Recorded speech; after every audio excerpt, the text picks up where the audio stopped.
Hey guys, it's Mike from Chess Lifestyle, and today I wanted to share with you this interesting resource that I came across a few months ago called Chess Neurons.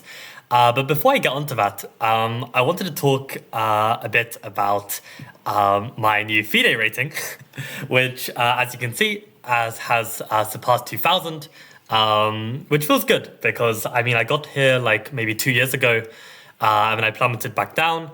But I feel like I'm a more stable 2000 now, and I feel like I've got more potential to go higher, and I feel like my ceiling has been raised somewhat. And in terms of this like raised ceiling and this stronger 2000 player that I feel like I am, I'd say a lot comes down to this aspect of routine. And what I mean by this is, over the last 180 days, if you've been following or not, basically I've been training chess, and a lot of this training, as you can see on these live streams, it's not like doing a lot each day, but it's just like making sure I do at least like around 45 minutes of chess training a day. And sometimes I'll do more. Okay, on some days where I'm really pressed for time, I'll do a bit less. But in general, like I was trying to do a little bit every day, right? And in particular, of this training, a lot of what I was training was tactics.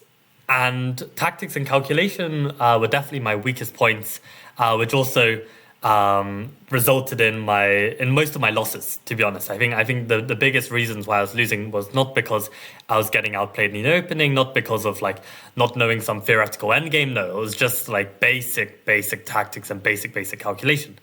And I think doing like 180 days of this in a row, it kind of paid off. And there were definitely like maybe I'd say 4 or 5 games from my summer tournaments, which I can open up here, where I really felt like I played some quality chess with no tactical or calculation errors. So for instance, of this list, I would say this first game was pretty flawless in terms of tactics and calculation. I think my game against Dominic was pretty close to that. Okay, I missed one opportunity, but on the whole, the rest was very, very clean. I'd say against Stepan Avansky, this was one of my favorite games I've played. I'm very, very proud of how I played this. It was just like really flawless. Against Lucas Lehotsky, also, yeah, really, really strong game. And then my Brilliancy prize game against Marcus Albert. This was really, really great. And again, no big mistakes. No mistakes, really. And yeah, I'd say that's it. So what, 4 games where I managed to... 5 games where I managed to play like perfect chess, which is something that I haven't really been able to achieve. So yeah, I would say that, building a routine on your weakness and making it a habit is a really good way to, I don't know, like eliminate your weakness and therefore improve your chess, right? And I would say that for me, my biggest weakness was tactics, and I was doing a lot of woodpecker method to counter this. But I wanted to share with you this resource, which is this website called Chess Neurons. And as you can see, the headline is Improve Your Positional Chess.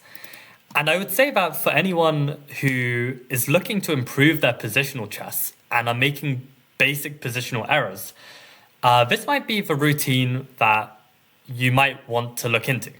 Because I would say that in general, like building a routine around tactics and calculation, this is relatively easy to do. There's lots of resources out there on, improving your tactics, right? From like these tactics trainer apps like CTR 4.0 or like the woodpecker method, or even just drilling Lee chess tactics. There's a lot out there, right?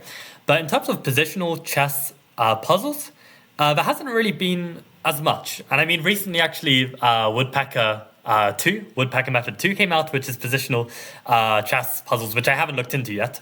So if anyone has, you're welcome to mention this below in the comments. But if you're not willing to fork out a huge sum of money for Woodpecker 2, then actually this chess neurons is really great. And what the idea is that you basically get daily puzzles. You get 5 easy puzzles and 5 difficult puzzles. And the idea is that you'll just solve them. So maybe we'll just do one on stream together. Sometimes they can be quite tactical, but on the whole, it's normally like some kind of positional answer here. So this one's an easy one. So let's have a think. So, okay, when I try and evaluate this position, it's black's turn to play.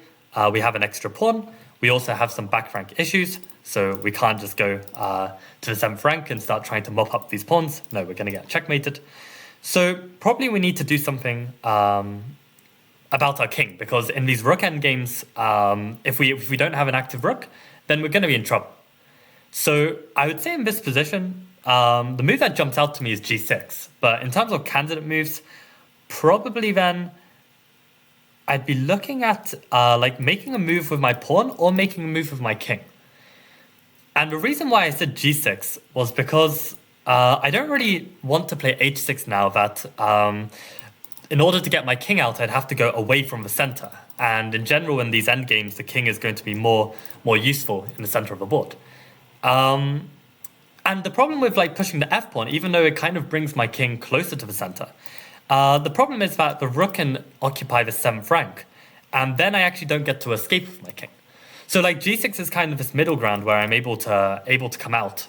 And this feels promising to me. So that would be my main option. King f8 is also interesting. And maybe this is even stronger in the sense that g6 still allows white to establish their rook on the 7th. And this can be annoying, right? Because this pawn is attacked. We definitely don't want to go passive and defend from behind. If we decide to push this pawn forward, then they could come to rook b7. And again, well, okay, here we can play rook d6 because there's no checkmate because we've already played g6. So this is the line I'm looking at. And maybe that's okay. Maybe that's okay as well. But I wonder if king f8 is good in the sense that we stop this move. But at the same time, how do we actually escape then? Are we going to do this very long-winded path like this in order to try and get our king out? So even this easy exercise, it's not completely clear to me which one I would play. Would I play g6 or would I play king f8? I actually don't know.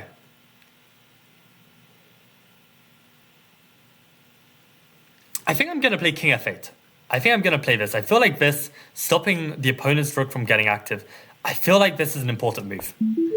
Okay, so we got this answer correct. And let's see what Ankit has to say. And that's something I completely forgot to mention, that Chess Neurons is a website developed by a grandmaster called Ankit.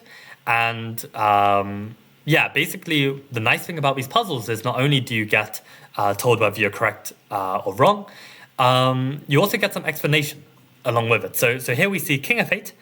Black's up a pawn, but white was planning to play rook e7 and bring their rook on the 7th rank. This move helps black in dealing with that idea of white. So king f8, if rook a4, then rook d7, defending the a7 pawn. And you can see that, for a grandmaster, this comment, right, is completely unnecessary. But you can see that Ankit is trying to, give good advice for players who are lower level, who want this extra detail, right? So this is very nice. And then after king f3, king e7, black's clearly better due to the extra pawn. Right, and the other nice thing what you can do here, I really like how easy it is, to just enable stockfish at the bottom. I hope you guys can see this on the screen. Underneath the board, I've enabled stockfish. And yeah, it says king f8 is the top move. Let's see how bad g6 was. So okay, it's not that much worse, but it is a little bit worse, and let's see what happens. So if they go rook here, and a5, rook b7, and we try and defend like this, I guess still, even though the rook is fairly active in terms of its placement in the defense, ultimately it's still defending, and white is still the one pressuring. And in general, when you have these rook endgames, you want to be the one pressuring so that you can leave at any point. Whereas in this instance, we're the one defending, and that means white can choose whenever he wants to leave, but we can't. We can't start leaving without dropping the pawn. Okay, maybe if we counterattack, then it can be worth it. But yeah, this would need to be weighed up quite carefully. So I guess in this situation, we don't actually, have as big of an issue because, okay, yes, we are still defending this pawn, they're the one attacking, but they're attacking from a more awkward position, like on the edge of the board here, as opposed to on the 7th rank in the line that we looked at. So yeah, basically, okay, this one was actually a little bit tricky. Maybe this difference between g6 and king f8 was a little bit more subtle. But for sure, if you got it wrong and you got this explanation, you would definitely gain something from this answer, right? So you basically have these easy difficulty, you get 5 a day, and then hard difficulty, you get 5 a day as well. And I've been doing quite a lot of these, and I've never seen any repeat of puzzles. I don't know if they do eventually repeat. They have to, I guess. I don't know. But yeah, so far it's been fairly nice. And you also get like a profile. And I'm very, very glad to see that the streak button has appeared. Which is actually something I recommended to Ankit because I actually first came across Chess Neurons because I won a monthly subscription as a prize for a tournament, and I joined and I really liked what I saw, but it was still quite primitive back then. So I made some different suggestions, and I recently received a WhatsApp message from Ankit saying, by the way, I introduced the streak feature, and now we can see I have started my 1-day streak. And actually, I am going to vow today I am going to upload this video, and I'm going to start another streak. And okay, I can see my longest streak here was 9 days. Let's see if I can get to 10. And that's actually another announcement I want to make, that I will be restarting my daily streams, but not right now. Like I'm very, very busy right now, but I reckon in a week or two, okay, 2 weeks, let's say 2 weeks, I'm going to have a bit more time again, and I'll be able to get back into a schedule. And I've got some fun ideas as to what I want to train, how I want to train, and yeah, I'll update you guys in due course. But yeah, basically, yeah, these puzzles are great. You get all of these statistics, and this can help you keep track. And as a very nice little bonus, you also get some extra training videos from Ankit, which link to a YouTube channel. And I wonder actually, are these just on his YouTube, or do they actually, are they actually behind a paywall? They're actually behind a paywall. Yeah, so I know that Ankit has a YouTube channel, but yeah, basically, yeah, you can see like he gives some training advice. Okay, my internet's probably bad, I'm sure. Yeah, the quality is 1080. But yeah, you can definitely gain a lot from these sessions. Like the level I would say is kind of like at this intermediate level. The videos kind of vary in terms of strength, but you can definitely gain a lot out of it. So yeah, all in all, this is a little hidden gem, I would say, on like positional chess improvement. And if you're looking to try and like build like, I don't know, positional chess solving into your training, then I think this is like a really, really great place to work on. And one more thing I should mention is that there is a paywall. So I believe there's one price for Indian students and then one price for the rest of the world. But yeah, it's really affordable. And I mean, I've got it because I'm using it for my students. And this can be really nice to get some just like a nice source of like positional exercises, and then like discussing it with my students can be really nice as well. So yeah, I definitely think like I don't know, it's worth it. I like it, and yeah, because yeah, I was talking to Ankit and giving some suggestions. He was like, you know what, like Michael, let's like make like an affiliate link. Maybe one day you post on your YouTube channel about Chess Neurons, and I said that I would like months and months ago, but I've only got around to doing it now. And yeah, there's a 10% off code, which also gives me like I think a small amount of cut from the payment. But yeah, it's Chess Lifestyle, all capitals, all one word. And you can add that in your promo code when at your checkout. But yeah, this is just Neurons, and I thought I should share that with you guys if any of you were interested. And yeah, as I said, I'm going to start my streak. Here I have a 1-day streak. I'm probably going to do a few more because actually I have a pretty tough chess lesson to teach in around 15 minutes. And if I'm not alert, I am going to get absolutely destroyed because this student is very, very strong and he asks me a lot of tough questions. And if I'm not calculating and seeing stuff well, I'm going to get absolutely obliterated. So I'm probably going to do a couple hard exercises and then give this lesson. But yeah, stay tuned for some daily streams, which will probably take place in around a week or two. So on that note, yeah, we got back to 2000. This is something to celebrate. And yeah, thanks for watching and see you guys in another video. Bye.